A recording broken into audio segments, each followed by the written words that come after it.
गुप्त नवरात्रि में कौन सी साधनाएं करें, किस प्रकार की साधनाएं हम प्रारंभ कर सकते हैं, क्योंकि गुप्त नवरात्रि अपने आप में बहुत ही सर्वोच्चम स्थान माना गया है। 9 दिनों में किसी भी देवी देवता को हम प्रत्यक्ष करने की क्षमता होते हैं। अगर आप अच्छे साधक हैं तो 9 दिन में विधि विधान से अच्छी प्रकार की सिद्धि आप प्राप्त कर सकते हैं। माँ का आशीर्वाद आप प्राप्त कर सकते हैं। अगर माँ के भक्त हैं या किसी भी प्रकार की सिद्धि अगर करते हैं तो 9 दिनों में आप प्राप्त कर सकते हैं। आज मैं बताने वाला हूँ कि गुप्त नवरात्रि में कौन सी साधनाएं किस प्रकार से मुझे करनी चाहिए, उसका दिनचर्या कैसा होना चाहिए, जब हम प्रातः काल उठे किस प्रकार से कौन सी साधनाएं हमारे लिए उत्तम हो सकता है, इन सभी बातों को रखेंगे। लेकिन अगर आप वीडियो को पूरा देखेंगे तब आपको समझ में आएगा, आधा अधूरा ज्ञान आपके लिए हानिकारक हो सकता है। हमारा उद्देश्य है कि लोगों के बीच में जाकर के लोगों की अच्छी जो व्यक्ति भटका हुआ उसको अच्छे राह पे लाना। आप हमारे चैनल पे पहली बार हैं तो बहुत प्रकार की बातों को मैं रखता हूँ। आप हमारे चैनल को फॉलो कर सकते हैं और इंस्टाग्राम भी है और इसी नाम से कामाख्या तंत्रपीठ के नाम से आपके फेसबुक भी है। तो इन प्रकार की बातों अगर आप रखना चाहते हैं तो मैं आज आपको बताऊंगा कि आप गुप्त नवरात्रि में कौन सी साधना करेंगे। जय कामरूप, जय कामाख्या। आज मैं आपको बताने वाला हूं कि गुप्त नवरात्रि जो कब लगती है। साल में 4 नवरात्रि होते हैं। 4 नवरात्रि में से 2 नवरात्रि को गुप्त रखा गया और 2 नवरात्रि जो होते हैं वो सभी के लिए रखा गया। मैं पिछले एक वीडियो में इस पे बना चुका हूँ। आज मैं कुछ पूजन की विधि व साधना की विधि, जो व्यक्ति साधना करना चाहते हैं उन सभी व्यक्तियों के लिए आज मैं इस प्रकार की बातों को रखूँगा। परंतु नियम पूर्वक, धैर्य पूर्वक आप इसमें ध्यान रखेंगे। किसी भी सिद्धि को प्राप्त करने से पहले आपकी बहुत सारी कठिनाइयां आपके पास में आती है। आप ये कोई बच्चा का या गुड्डे गुड़िया का खेल नहीं है जो कि कोई भी व्यक्ति साधना कर लेगा। जिसमें साधने की, अपने आप को साधने की शक्ति हो, जो व्यक्ति अपने आप को साध ले उसे ही साधना कहते हैं। किसी भी मंत्र के प्रति अपना समर्पण, अपना भाव अगर आपका है तो आप कुछ भी प्राप्त कर सकते हैं। इसलिए किसी भी साधना से पहले संकल्प किया जाता है। संकल्प का मतलब है कि मैं इस कार्य को पूर्ण करने के लिए मैं अपना समर्पण दे रहा हूँ। संकल्प का, मैं इस चीज़ का संकल्प कर रहा हूँ कि मुझे इतना जाप करना है, मुझे इस प्रकार से ऐसी फॉलो करनी है, पूजा को ऐसे इस प्रकार से नियम पूर्वक मुझे रहना है, किस प्रकार से रहना है, उन सभी बातों को मैं आज आपको बताऊंगा। आपने अगर हमारा कामाख्या तंत्रपीठ चैनल को सब्सक्राइब नहीं किया तो कर लीजिए, क्योंकि आपको आगे आने वाले बहुत प्रकार की साधनाएं के बारे में मैं बताने वाला हूँ। कुछ गुप्त बातें भी मैं बताऊंगा, परंतु वीडियो को मैं आगे बढ़ के मैं बात करता हूँ कि गुप्त नवरात्रि जो इस बार पड़ने वाली है वो पड़ने वाली है कब। वो 26 तारीख से पड़ने वाली है। गुप्त नवरात्रि जो अभी इस बार लगने वाला है, आषाढ़ गुप्त नवरात्रि, वो 26 जून से लगने वाली है ना। 26 जून से प्रारंभ होकर के 4 जुलाई तक प्रारंभ होने वाली है। मुझे इन समय में क्या क्या करना चाहिए। बहुत सारे प्रश्न आते हैं कि गुरुजी एक ऐसा वीडियो बनाइए जिसके प्रकार से मैं किस प्रकार की पूजा पाठ करूं, साधना करूं। जो व्यक्ति साधक है, जो व्यक्ति नॉर्मल पूजा पाठ करना चाहता है या जो व्यक्ति व्रत करना चाहता है तो वो किस प्रकार से करे, उसका नियम क्या है। अगर आप नियम जानना चाहते हैं, 9 दिन आपको 9 प्रकार के जो भी किसी भी क्लेश, कोई विवाद है, उन सभी चीज़ों से आपको दूर रहना है। पहले क्या करना है, सुबह उठ करके एक दिन पहले ही बढ़िया सा माँ का ध्यान करके, और अगर आप घट स्थापना करते हैं, कलश बैठाते हैं तो उन प्रकार की चीज़ों को ध्यान रखेंगे। किसी से बुला करके ब्राह्मण को संकल्प करा करके बैठा सकते हैं। अगर आप अपनी साधना करते हैं तो आपको प्रारंभ करके सुबह उठने 4 बजे उठ जाना है। 3, साढ़े 3, 4 बजे उठ करके ब्रह्मचर्य जो आपका ब्रह्म मुहूर्त है उसमें उठना है। और एक चीज़ और खासियत है कि आपको 9 दिन में ब्रह्मचर्य का पालन करना होगा नियम पूर्वक, है ना। आपको 9 दिन में अगर नियम साधक हैं तो आपको क्या करना चाहिए, और जो व्यक्ति नॉर्मल है उनको क्या करना चाहिए। आप सुबह उठेंगे 3 बजे, उठ करके 4 बजे जो भी समय आपके लिए बेहतर हो उस समय उठ करके स्नान करके घर में झाड़ू लगा करके, बढ़िया पोछा लगा करके अपने से करें, वो बेहतर है। किसी और से ना करवाएं, अपने से करें, क्योंकि माँ का आगमन हो रहा है तो आप अपने से ही झाड़ू पोछा जो भी लगाना है वो लगाएं। बर्तन भी जो भी हो अपने से सब कुछ सुरक्षित करके माँ को भोग लगाने के लिए जो भी व्यवस्था हो, प्रत्येक दिन का अलग अलग भोग होता है वो आप लगा सकते हैं, है ना। सुबह उठ करके बढ़िया अपने एक आसन रखें, एक माला रखें, दीपक अगर हो सके तो संभव तो आप अखंड दीपक जला सकते हैं 9 दिन के लिए। उसका आप संकल्प लेकर के करेंगे कि मैं इस कामना से प्रारंभ कर रहा हूँ, इस सिद्धि के लिए प्रारंभ कर रहा हूँ। आप साक्षात होकर के आप हमारे पूजा में विराजमान हो, क्योंकि दीपक को साक्षात रखा जाता है ना। तो उन दीपकों को आप रख करके और किसी भी प्रकार की परेशानी ना आए उनसे आग्रह करना है। फिर हम संकल्प करेंगे कि मैं 9 दिन के लिए ऐसी पूजा में प्रारंभ करने वाला हूँ। 9 दिन मैं सप्तशती का पाठ करने वाला हूँ, 9 दिन में नवान मंत्र का जाप करने वाला हूँ, 9 दिन में सिद्धि कुंज, किसी भी प्रकार की अगर आपकी साधनाएं आप कर रहे हैं तो मैं 9 दिन इस प्रकार की साधना में करने वाला हूँ।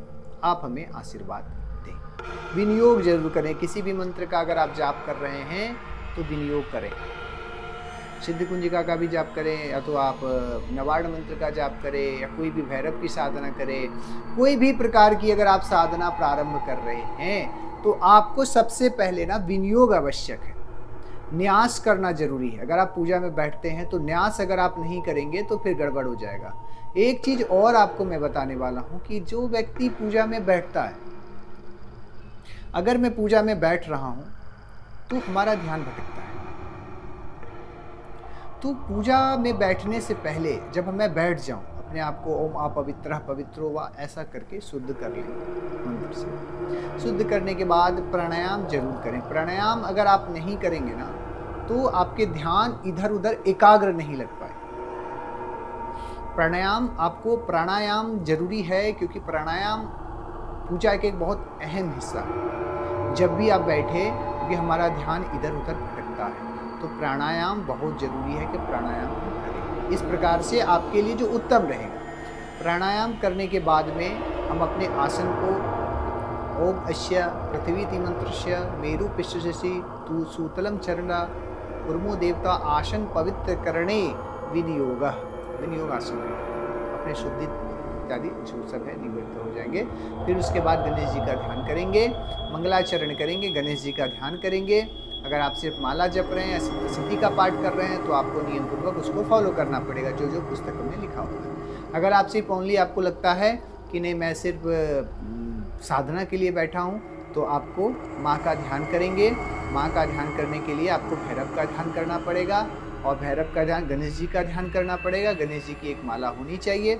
गणेश जी का माला होने के बाद में उसके बाद आपको महादेव का माला करना चाहिए, गुरु मंत्र करना चाहिए। इन सभी करने के बाद में फिर आप अपनी माला प्रारंभ कर सकते हैं। आपको सुबह और शाम, इसको नवरात्रि कहा गया है, तो 9 दिन में आप इन प्रकार की चीज़ों को कर सकते हैं। 9 दिन तक आपको करना है ना। आप इसके साथ में आपको और क्या क्या करना पड़ेगा, और क्या क्या मुझे ध्यान रखना है जो हमारे लिए बेहतर हो। क्योंकि ये नवरात्रि कहा गया है, तो आप दिन ना छोड़ करके ज़्यादा आप रात में ही करें, आपके लिए उत्तम। नवरात्रि इसे कहा गया है ना। तो नवरात्रि में आप इस चीज़ को कर सकते हैं। रात्रि में ज़्यादा जल्दी फल होता है, तो आपको क्या करना है, 9:30 साढ़े 10 से 11 बजे के बीच में आपको दीपक जला देना है। अखंड दीप जल रहा है तो कोई बात नहीं है, नहीं जलना है तो आप ऐसे लगा रहे हैं तो आपको दीपक जला देना है। जैसे ही जला दीपक, आपको आसन पे बैठ करके दीपक जला करके फिर अपनी पूजा माला प्रारंभ कर देना है। कम से कम 3 बजे सुबह तक आप करिए, ब्रह्म मुहूर्त जैसे लग जाए, क्योंकि इंसान का जो समय होता है वो 10 से 12 बजे के बीच होता है। उसके बाद किसी और का समय हो जाता है, 12 से 2 बजे तक हो जाता है, उसके बाद ब्रह्म मुहूर्त लग जाता है। तो उस समय तक आपको करना है। उसके बाद उठ करके बढ़िया अपन नित्य क्रिया संध्या आदि करके फिर आप शयन कर सकते हैं।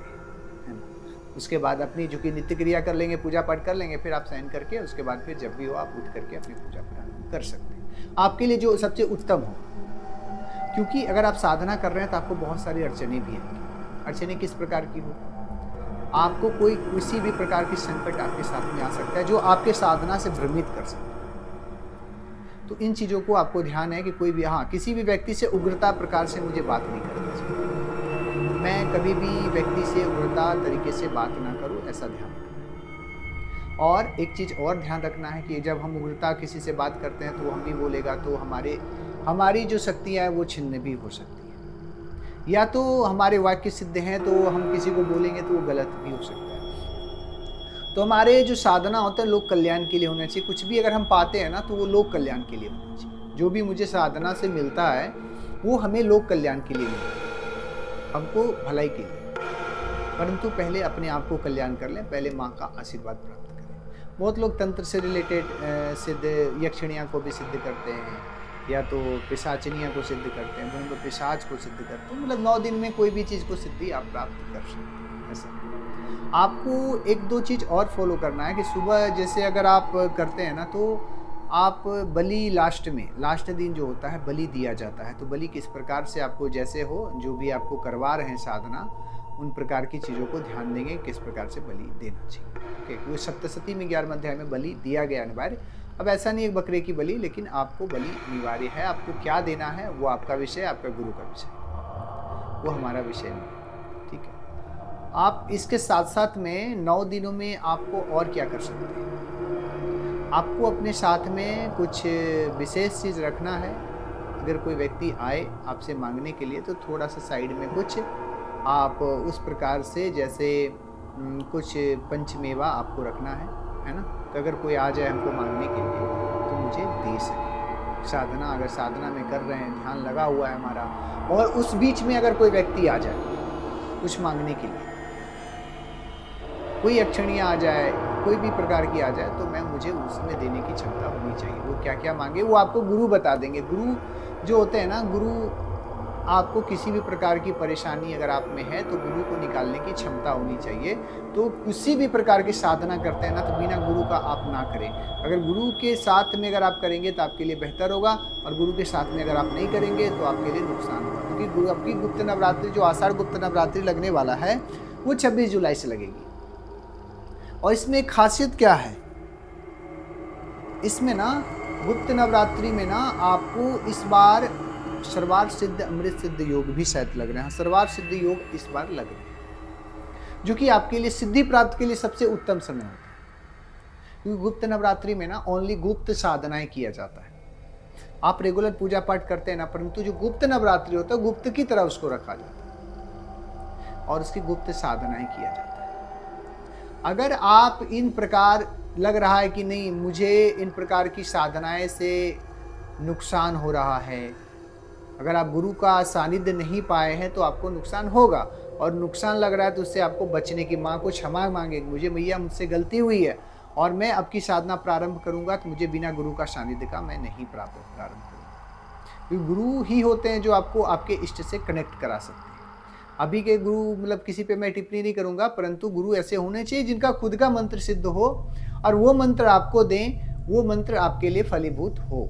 ऐसा आपको करना चाहिए। गुरु ऐसा बनना चाहिए जो आपके प्रत्येक समय, आपके प्रत्येक कार्य में तत्क्षण। जब आप साधना प्रारंभ करते हैं, बहुत प्रकार की चीज़ें आपको झेलने को मिलता है, बहुत प्रकार की कठिनाई आपके साथ में आ जाती है। अगर आपके गुरु आपके साथ में ना हो, आपके साथ में प्रत्यक्षीकरण ना हो, तो आप उस चक्कर में फंस जाते हैं। तो सबसे पहले गुरु को प्रबल करें, जो आपके लिए उत्तम व बेहतर समय दे सकते हैं। गुरु ही हमारे हैं जो कि एक हमें को राह दिखा सकते हैं।